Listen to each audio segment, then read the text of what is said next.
Hello, Kamat Class!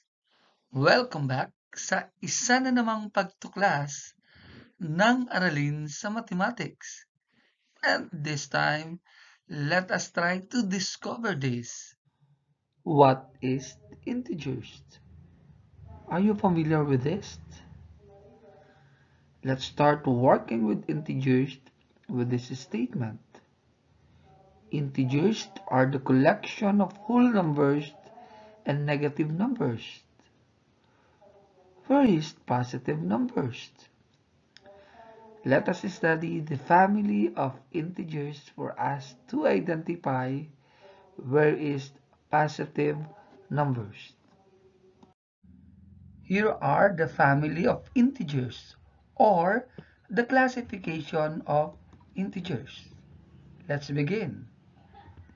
We have two subclassification of integers. One is the negative integers, or the negative numbers, and the other is the whole number.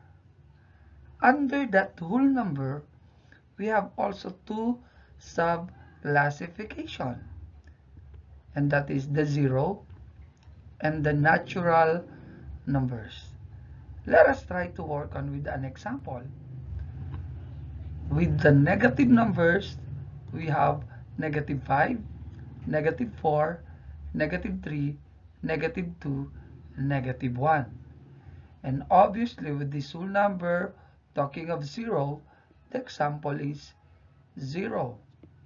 And these natural number are also the positive integers, which is also called as the counting number. And the example is 1, 2, 3, 4, and 5. And that is the reason that the integers is composed of a negative numbers, which is negative 5, negative 4, negative 3, negative 1, negative 2, negative 1 based on the example. Then we have 0 in between the negative and the positive numbers, 0. And the positive are 1, 2, 3, 4, and 5. In symbol, how are we going to write integers?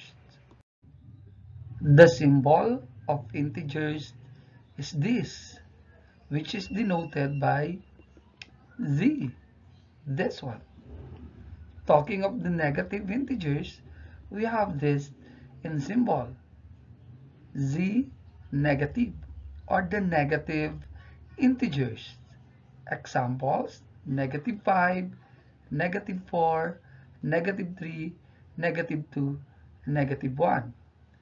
The positive integers is denoted by Z positive.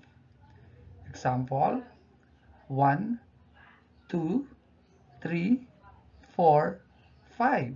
Or positive 1, positive 2, positive 3, positive 4, positive 5. Hence, 0 is neither a positive nor a negative integer. This is in between the negative and the positive numbers.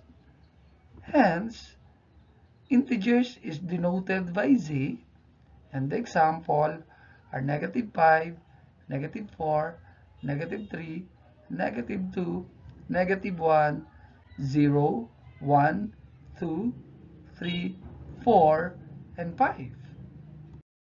That's all, Kamato class. God bless.